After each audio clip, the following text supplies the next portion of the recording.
పవన్ కళ్యాణ్ హీరోగా ఎన్ని సినిమాలు ఇంకా వస్తాయనే విషయం చెప్పలేదు, కానీ పవన్ ఇప్పుడు నిర్మాతగా మారి నితిన్ కో సినిమా చేస్తున్నాడు. రామ్ చరణ్ హీరోగా ఒక సినిమా రూపొందించేందుకు అవకాశం కూడా ఉందని టాక్ వినిపిస్తుంది. ఇప్పుడు మెగా బ్రదర్ నాగబాబు కూతురు హీరోయిన్ గా ఓ సినిమా సిద్ధమవుతుంది. గత ఏడాది జూన్ లో తన మొదటి సినిమా ఒక మనసు రిలీజ్ అయింది.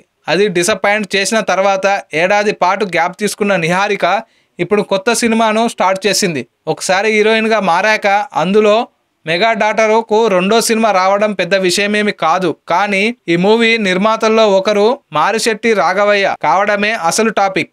ఈ రాఘవయ్య ఎవరంటే పవన్ కు అత్యంత ఆప్తుల్లో ఒకడు.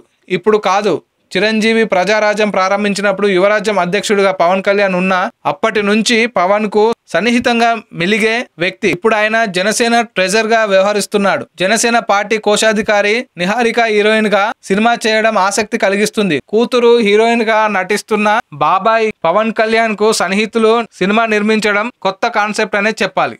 ఈ వీడియో మీకు నచ్చినట్లయితే సబ్స్క్రైబ్ చేయండి. ఫిలిమి స్టార్స్ బోల్డెంత న్యూస్ బోల్డ్ గా.